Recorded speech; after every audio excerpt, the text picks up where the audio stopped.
Дали шише ладна вода од фрижидер на вистина разладува или му прави дополнителен шок на организмот?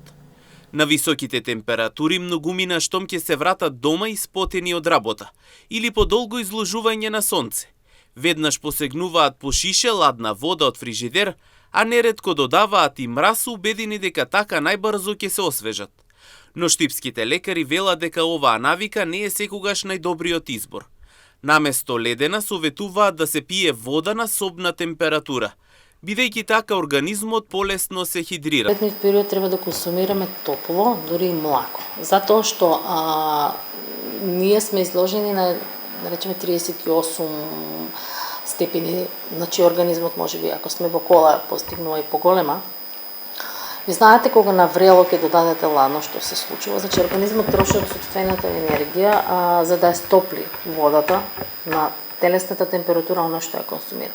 И сето тоа ни прави непријатно, значи знаеме дека сите сме чувствувале дека потоа повеќе се потиме, ни станува потопло, за да разладиме и правилно да хидратираме и да го добиеме оној правилен внес на течности на организмот и да се задоволат нашите клетки со потреби, треба да биде на собна температура. Значи само со вода да се хидратира затоа што наглиот пат на температурата може да направи и Во повеќе земји наместо ледена вода луѓето пијат малку чај и топли напитоци. Но дали ова навика се применува и кај нас? Па некаде да се направи. Значи ние како подневе не сме навикнати, меѓутоа на ладно, значи сето она да не биде, значи макар на некоја си собна адаптација температура. Не можеби врел чај, меѓутоа да биде затоа што и чајот содржи супстанции кои што се поволни, значи за нашето здравје и си имаат ефект во хидратацијата на организмот.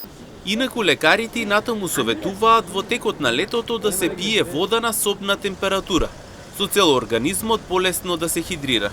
Освен правилниот внес на течности, важно е да се избегнува непотребно излегување во најтоплиот дел од денот и подолго изложување на сонце.